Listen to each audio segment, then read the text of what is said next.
Selamat siang, Prof. Apa Selamat kabar? siang. Selamat siang. Alhamdulillah baik. Alhamdulillah. Terima kasih banyak, Prof. telah meluangkan waktu untuk bergabung bersama Reconference pada Recontalk edisi spesial Hari Anak Nasional kali ini. Reconference, terima kasih telah bergabung bersama kami.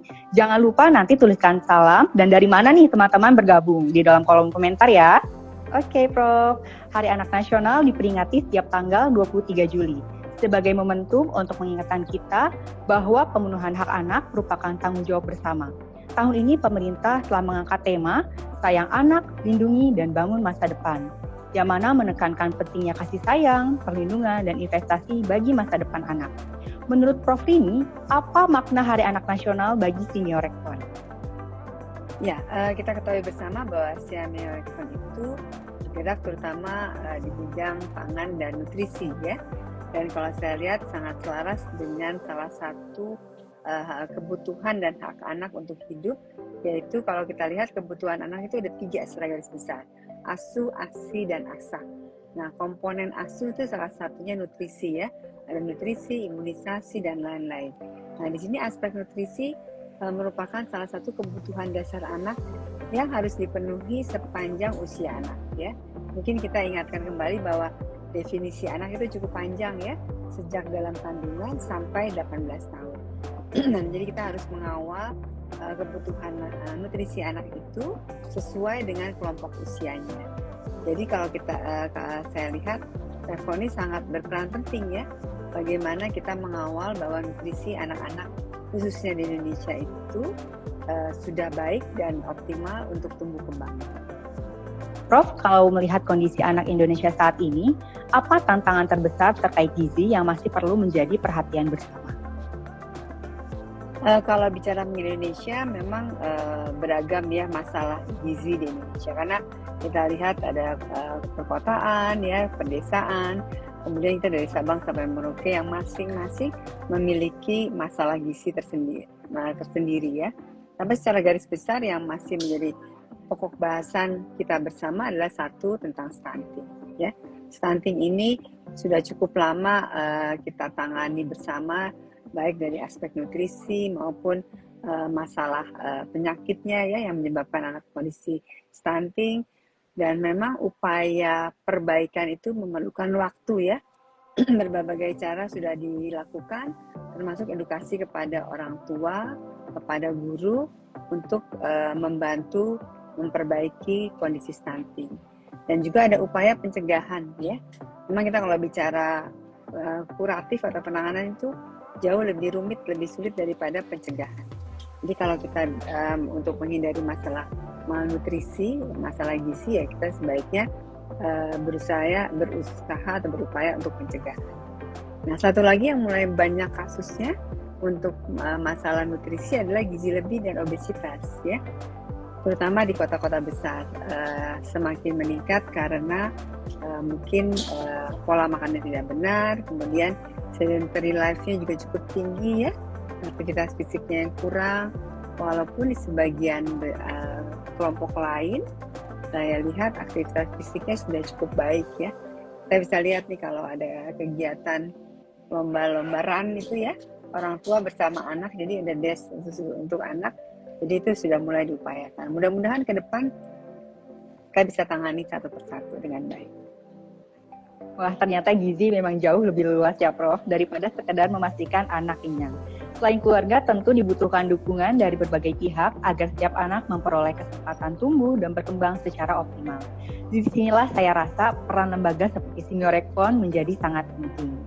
Banyak masyarakat mungkin mengenal Senior Rekon sebagai lembaga yang bergerak di bidang pangan dan gizi. Namun, belum banyak yang mengetahui bagaimana kontribusi nyata Rekon dalam mendukung tumbuh kembang anak, baik di Indonesia maupun di kawasan Asia Tenggara. Mungkin Prof juga dapat berbagi mengenai beberapa program unggulan Rekon seperti Early Childhood Care Nutrition and Education atau ECCNI atau dalam bahasa Indonesianya Anakku Sehat dan Cerdas, maupun juga Nutrition Goes to School atau NGTS atau Gizi untuk Prestasi yang menjadi wujud nyata komitmen Rekon dalam mendukung anak-anak Indonesia dan kawasan Asia Tenggara. Bisa diceritakan, Prof, apa saja peran yang selama ini dilakukan oleh Senior Rekon? Baik, jadi seperti sudah disampaikan tadi, Rakon itu punya 3 flagship yang kita sebut ya. Ada ESNI itu untuk anak sehat dan cerdas, itu usia pranatal sampai 6 tahun. Jadi sesuai kurun waktu usia anak. Kemudian naik lebih besar, kita masuk ke gizi untuk prestasi. Ini untuk anak usia 6 sampai 18 tahun dan nanti dilanjutkannya untuk dewasa ya.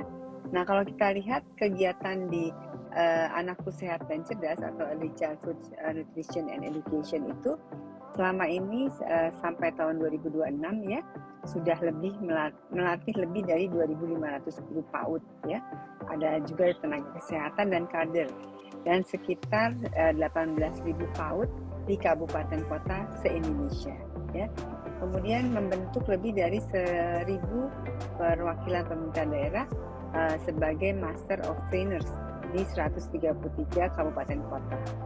Nah, untuk anak usia sekolah dasar yang tahun ini sudah mencapai 10 tahun ya, program MGTS sudah melatih sekitar 3.500 guru dari 2.400 satuan pendidikan dan juga menghasilkan 41 sekolah atau madrasah model mandiri ya, yang berupaya untuk memberikan pengetahuan terutama terkait nutrisi.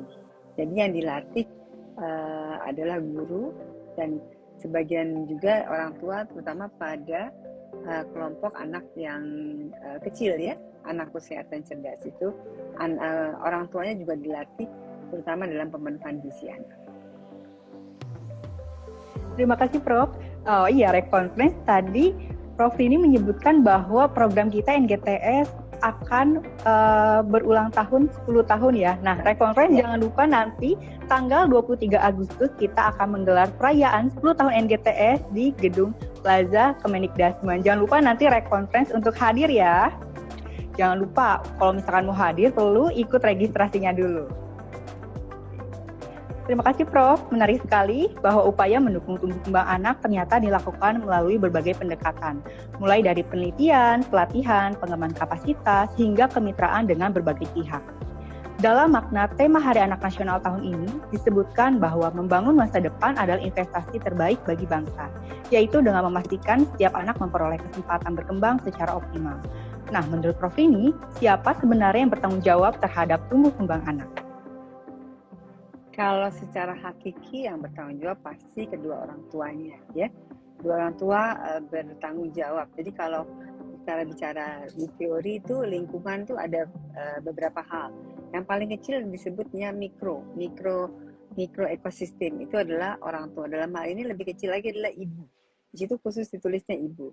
Kemudian ada mikro, ada mini. Nah, mini itu keluarga. Jadi bapak, kakak-kakaknya ya.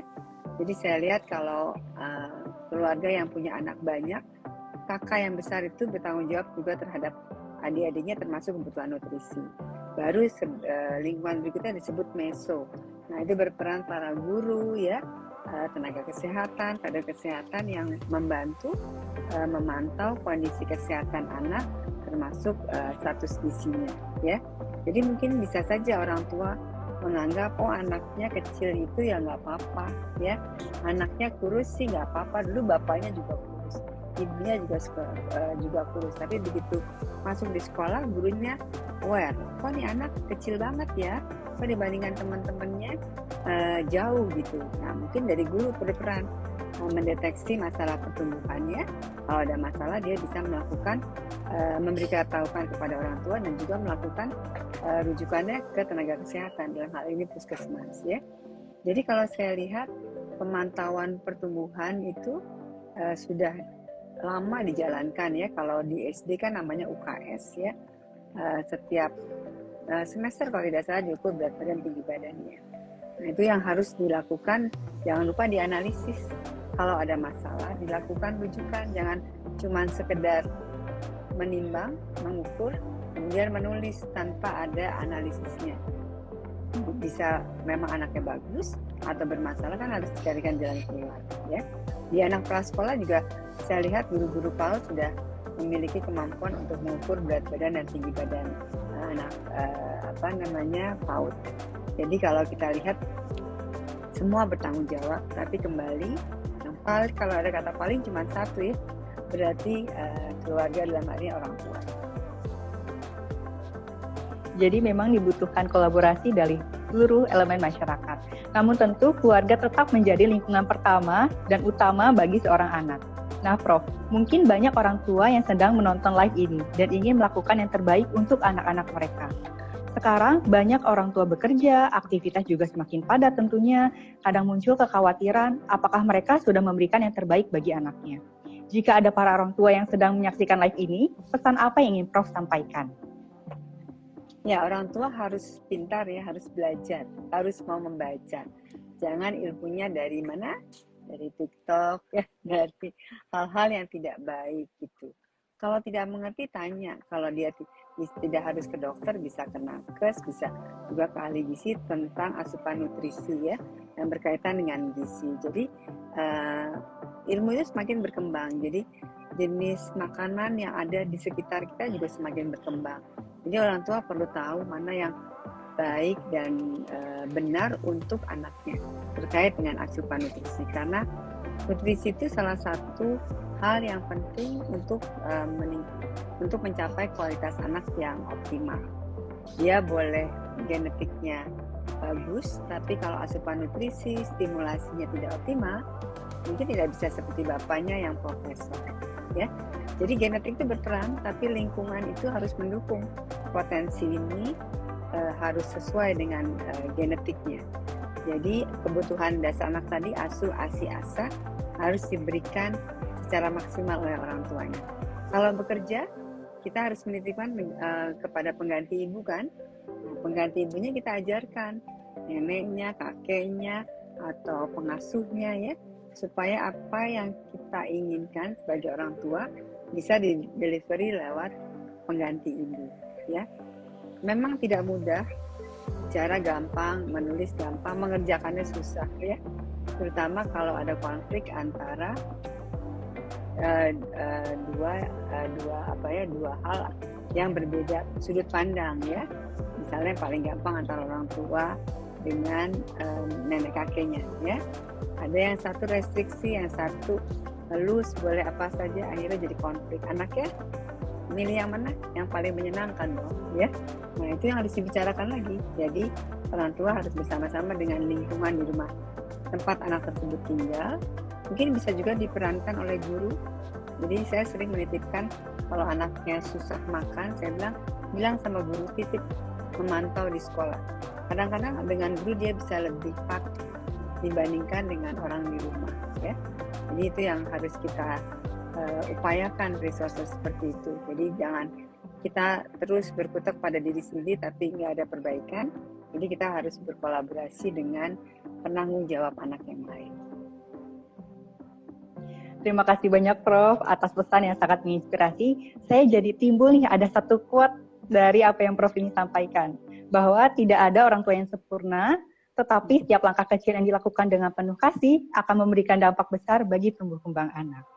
Nah, Rekonferensi, sekarang saatnya kita masuk ke sesi yang paling ditunggu-tunggu. Kami sudah melihat nih beberapa pertanyaan yang masuk melalui kolom komentar. Nah, sekarang kita akan memilih beberapa di antaranya untuk dijawab langsung oleh Prof. Oke, saya lihat dulu nih pertanyaan-pertanyaannya. Baik, Rekonferensi, boleh banget nih Rekonferensi jika memiliki pertanyaan bisa langsung chat di kolom komentar. Oh, sudah ada yang masuk ya.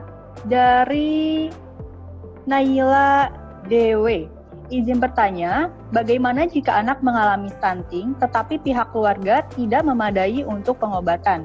Bagaimana tanggapan Prof dan apa yang harus dilakukan masyarakat? Ya, kondisi stunting kan menjadi masalah kesehatan nasional ya. Jadi sebenarnya di puskesmas itu sudah ada penanganan khusus ya, masalah gizi termasuk stunting dan gizi buruk. Ada beberapa pemenuhan PMT yang dilakukan. Dan kalau saya lihat kalau ke rumah sakit menggunakan BPJS itu memang pemeriksaan itu tidak berbayar ya, dalam arti kata termasuk pemeriksaan penunjang seperti pemeriksaan darah. Untuk hal itu sebenarnya bisa ditangani. Yang kadang suka terbentur orang tua adalah nggak punya ongkos ke rumah sakit gitu ya. Nah itu yang harus dipecahkan bersama oleh masyarakat ya. Biasanya harus minta bantuan kepada kelurahan, RT RW-nya ya, untuk mengetahui bahwa keluarga ini ada kesulitan dalam memiliki dana untuk mengajak anak untuk dilakukan pemeriksaan dengan baik. Mudah-mudahan kalau ada puskesmas dekat masih bisa jalan kaki ya, tapi kalau jauh kan tetap harus ada ongkos yang dikeluarkan. Nah itu yang harus menjadi awareness bersama. Mungkin itu tugasnya siapa ya, tugasnya Pak RT kali ya. Biasanya mereka tahu tuh keluarga-keluarga mana yang perlu dibantu secara finansial. Tapi kalau BPJS saya lihat cukup baik, coverage yang bisa dana yang bisa digunakan untuk pemeriksaan, masuk pemeriksaan penunjang. Ya. Oke, terima kasih banyak Prof untuk jawabannya. Reconference, apakah masih ada yang ingin ditanyakan kepada Prof Lini? Nah, baik Prof, sudah ada pertanyaan yang masuk kembali dari para Hanifah. Izin bertanya, Prof, apa indikator seorang anak mengalami stunting dan cara mengatasinya bagaimana? Indikator kata-kata stunting itu berarti tinggi badannya dikatakan pendek sesuai dengan usianya. Biasanya kita menggunakan kurva pertumbuhan untuk menentukan dia pendek atau tidak. Kalau dia tidak pendek tapi kurus pasti bukan stunting. Jadi kata kuncinya anak stunting itu harus pendek sesuai dengan usianya ya. Jadi kalau tidak pendek berarti tidak stunting. Nah, upaya pencegahannya memang yang utama adalah kalau 2 tahun pertama itu aspek nutrisi itu sangat penting. Nutrisi ya. Jadi kalau kita bicara mengenai stunting kan kaitannya dengan pertumbuhan. Pertumbuhan dalam hal ini tinggi badan. Nah, tinggi badan itu pada 2 tahun pertama kehidupan yang berperan adalah nutrisi. Nanti usia 2 tahun sampai 6 tahun ada hormon pertumbuhan. Ya, nah hormon pertumbuhan itu yang membantu mempercepat tinggi badan. Nah hormon pertumbuhan itu dikeluarkan oleh tubuh pada saat dia tidur malam. Jadi yang kedua selain nutrisi, anak harus tidur malam, terutama tidak boleh terlalu malam. Jadi bedtime atau waktu tidur itu yang baik pada anak adalah jam 8 malam. Ya. Nah kebutuhan tidur itu bisa sampai 10 sampai 12 jam pada anak usia prasekolah maupun usia sekolah dasar ya. Coba nih para reconference, coba hitung tidur anaknya berapa jam tadi malam ya. Kalau kurang itu akan mempengaruhi sekresi hormon pertumbuhan sehingga tinggi badan anaknya tidak optimal ya. Jadi hormon pertumbuhan itu akan keluar pada jam 11 malam. Jadi kalau dia tidur baru jam 10 malam, hormon pertumbuhannya nggak keluar. Nah, itu nanti akan mempengaruhi tinggi badan. Nah, setelah usia 6 tahun atau memasuki usia remaja, ada satu lagi hormon seks sekunder ya, yang akan memacu percepatan tinggi badan. Jadi kalau kita lihat remaja, tahu-tahu kok bisa lebih jauh dari ayahnya ya, karena ada hormon seks sekunder yang membantu mempercepat tinggi badan. Jadi ada 3 fase, jangan sampai terlewatkan fase tersebut, karena kalau sudah tertutup bagian tulang itu nggak bisa tambah tinggi, ya. Jadi pastikan pada saat masuk usia remaja itu 10 tahun, tinggi badan anak harus sesuai dengan usia dan jenis kelamin, karena beda-beda, ya. Jadi kalau anak pendek bisa karena genetik, bisa karena penyakit tadi yang disebut stunting. Nah itu harus diatasi paling telat sebelum masuk remaja. Kalau bisa di bawah 2 tahun ya. Tapi kalau udah keterlanjur, nah pacu tumbuh kedua adalah usia remaja. Jadi 10 tahun itu harus kita lihat, ukur tinggi badan dengan benar. Kalau ada masalah segera konsultasi, ya, jangan terlambat. Selamat Hari Anak Nasional 2026. Terima kasih, Prof. Terima kasih, sama-sama. Female Rectal.